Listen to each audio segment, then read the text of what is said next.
अभी इस वक्त तुम्हारे घर में एक ड्रग रखा हुआ है, कंप्लीटली लीगल, हर पैकेज्ड फूड में अवेलेबल। गवर्नमेंट खुद इसको सपोर्ट करती है और कंपनीज ने डेकेड्स लगा दिए हैं सिर्फ ये इंश्योर करने में कि तुम इसे कभी छोड़ ना सको। और तुम आज ऑलरेडी ले चुके हो। मैं अल्कोहल की बात नहीं कर रहा, सिगरेट्स की बात नहीं कर रहा, मैं बात कर रहा हूं शुगर की। और जो मैं तुम्हें अगले 7 मिनट्स में बताऊंगा वो तुम्हारी जिंदगी का हर एक मील हमेशा के लिए चेंज कर देगा। चलो बहुत पीछे जाते हैं। 2 लाख साल पहले अफ्रीका का सवाना, धूप, सूखा, खाना नहीं, पानी नहीं। तुम्हारी एंसेस्टर, एक औरत, भूख से मर रही है। तभी उसने एक बेरी बुश देखा, छोटे छोटे लाल बेरीज, और वो इतनी मीठी थी जितनी उसने कभी सोचा भी नहीं था। उसका ब्रेन सिर्फ खाना मिला रजिस्टर नहीं किया, उसका ब्रेन ब्लास्ट हो गया।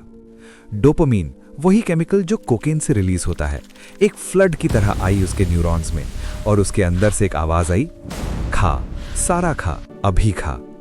क्योंकि उसका ब्रेन एक चीज जानता था, मीठा मतलब राइप फ्रूट मतलब कैलोरीज, कैलोरीज मतलब सर्वाइवल। वो औरत बची, उसने अपने बच्चे पाले, और वो बच्चे आगे बढ़े, और उनके बच्चे आगे बढ़े।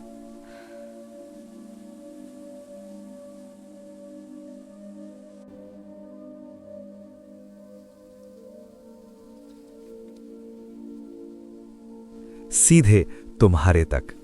जब तुम बेकरी के पास से गुजरते हो और कुछ अंदर से खिंचता है, वो तुम्हारी वीकनेस नहीं है, वो 2 लाख साल की एवोल्यूशन है जो सीधे तुम्हारे नर्वस सिस्टम में चिल्ला रही है। लेकिन यहां से स्टोरी खतरनाक होती है। 1970 का साल। एक American food scientist Howard Moskowitz hired किया गया एक बड़ी सोडा कंपनी के लिए। मिशन सिंपल था, एक ड्रिंक में परफेक्ट स्वीटनेस ढूंढो। उसने हंड्रेड्स ऑफ एक्सपेरिमेंट्स किए, थाउजेंड्स ऑफ टेस्ट सब्जेक्ट्स, हजारों फॉर्मूलाज, और उसने जो डिस्कवर किया वो पूरी फूड इंडस्ट्री बदल गई। उसने एक चीज ढूंढी जिसको उसने नाम दिया द ब्लिस पॉइंट। ये वो एग्जैक्ट अमाउंट ऑफ शुगर था, ना ज्यादा ना कम, जिसमें तुम्हारा ब्रेन मैक्सिमम प्लेजर फील करता है। वो प्रिसाइज फॉर्मूला जिसमें तुम्हारी विल पावर पिघल जाती है। और फूड इंडस्ट्री ने इसका सिर्फ यूज नहीं किया, उन्होंने इसको वेपन बना दिया। आज सिर्फ अमेरिका में 6 लाख से ज्यादा पैकेज्ड फूड प्रोडक्ट्स हैं, और उनके पीछे हाईली पेड फूड साइंटिस्ट्स हैं जिनका पूरा करियर सिर्फ एक काम पे है, ये इंश्योर करना कि तुम रुक ना सको। वो शुगर डालते हैं तुम्हारे ब्रेड में, पास्ता सॉस में, सैलेड ड्रेसिंग में, हेल्दी योगर्ट में, क्रैकर्स में, बेबी फॉर्मूला में तक। और ये काम करता है क्योंकि जब शुगर तुम्हारी टंग को टच करता है, वो सिर्फ मीठा नहीं लगता, वो मॉर्फिन जैसा डोपामीन रश देता है तुम्हारे ब्रेन को। तुम्हारा ब्रेन लिटरली शुगर और ड्रग में फर्क नहीं कर सकता। लोअर। और जैसे हर ड्रग के साथ होता है, जितना ज्यादा लेते हो उतना ज्यादा चाहिए। यूनिवर्सिटी ऑफ बोर्डो का 2007 का स्टडी, उन्होंने रैट्स को चॉइस दी, एक साइड शुगर वाटर, दूसरी साइड कोकेन। रैट्स ने शुगर चूज किया, हर बार कोकेन के ऊपर शुगर। ये सुनो दोबारा, कोकेन के ऊपर शुगर चूज किया। रुक के सोचो एक सेकंड। 1967 शुगर रिसर्च फाउंडेशन ने 3 हार्वर्ड साइंटिस्ट्स को हायर किया। पेमेंट आज के हिसाब से 50 लाख रुपए। काम, दुनिया की सबसे प्रेस्टिजियस मेडिकल जर्नल में एक स्टडी पब्लिश करो। और वो स्टडी पब्लिश हुई ऑफिशियली, साइंटिफिकली। कंक्लूजन था, fat causes heart disease, sugar नहीं। अगले 50 सालों तक पूरी वेस्टर्न दुनिया फैट से डर गई। लो फैट फूड्स का बूम आया, बटर छोड़ा, मीट छोड़ा, ऑयल छोड़ा। लेकिन किसी ने एक सवाल नहीं पूछा, अगर फूड से फैट निकालते हैं तो टेस्ट के लिए क्या डालेंगे? Pause. Sugar. Low fat movement कोई हेल्थ रेवोल्यूशन नहीं था भाई, वो हिस्ट्री की सबसे बड़ी मार्केटिंग ट्रिक थी। और हम सब, पूरी दुनिया 50 साल तक इसमें फंसे रहे। चाइल्डहुड ओबेसिटी 3 गुना हो गई, टाइप 2 डायबिटीज एपिडेमिक बन गई, हार्ट डिजीज बढ़ गई। और वो हार्वर्ड साइंटिस्ट्स, वो अमेरिका के most influential nutrition policy makers बन गए, जिनसे हमने पूछा क्या खाना चाहिए, वो ऑलरेडी बिके हुए थे।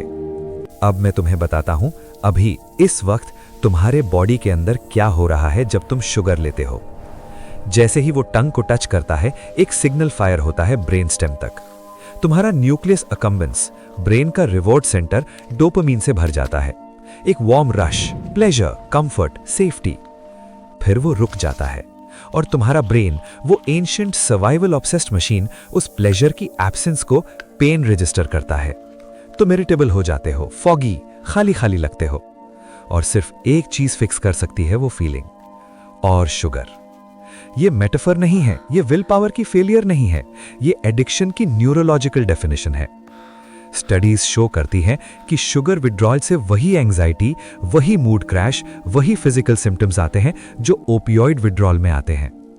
हाथ नहीं कांपते, रात को पसीना नहीं आता, लेकिन तुम्हारा ब्रेन वही केमिकल स्टॉर्म फेस करता है। तुम वीक नहीं हो, तुम केमिकली डिपेंडेंट हो। और हर बार जब तुम देते हो एक बिस्किट, एक सोडा, बस एक पीस, थ्रेशोल्ड और ऊपर चली जाती है। नेक्स्ट टाइम ब्रेन को और ज्यादा चाहिए सेम रश के लिए। लेकिन यही सबसे इंपॉर्टेंट बात है जो मैं तुम्हें बता सकता हूं, तुम इसे तोड़ सकते हो। विल पावर से नहीं, सफरिंग से नहीं, समझ के। जब तुम जानते हो कि ये क्रेविंग तुम नहीं हो, ये एक 2 लाख साल पुराना सर्वाइवल मैकेनिज्म है जो एक $1 ट्रिलियन इंडस्ट्री एक्सप्लॉइट कर रही है, तब इसका पावर खत्म हो जाता है। जब तुम समझते हो कि ब्लिस पॉइंट एक लैब में इंजीनियर किया गया था, स्पेसिफिकली तुम्हारे रैशनल माइंड को बाईपास करने के लिए, तब तुम फाइट बैक कर सकते हो।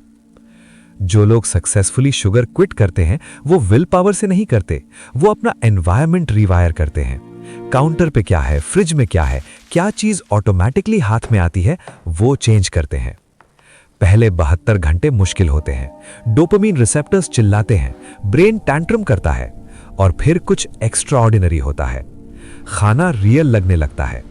एक स्ट्रॉबेरी सबसे मीठी चीज बन जाती है जो तुमने कभी खाई। ठंडा पानी जेन्युइनली सैटिस्फाइंग लगता है। तुम वो वर्जन रीडिस्कवर करते हो अपना जो एग्जिस्ट करता था इंडस्ट्री के हुक्स पढ़ने से पहले। तुम्हारी प्लेट में जो खाना है वो पीएचडी साइंटिस्ट्स ने डिजाइन किया है, $1 बिलियन बजट्स के साथ, गवर्नमेंट्स की बैकिंग के साथ, एक सिंगल डायरेक्टिव के साथ। तुम्हें वापस लाओ। तुम्हें हेल्दी बनाना नहीं, तुम्हें खुश करना नहीं, वापस लाओ। तो अगली बार जब तुम कुछ मीठा उठाओ, 1 सेकंड रुको, खुद से एक सवाल पूछो, क्या मैं ये चूज कर रहा हूं या मुझे चूज किया गया? क्योंकि जिस वक्त तुम ये सवाल पूछ लेते हो, तुम पहले से ही आजाद हो। ये वीडियो उस एक इंसान को भेजो जिसे ये सुनना चाहिए।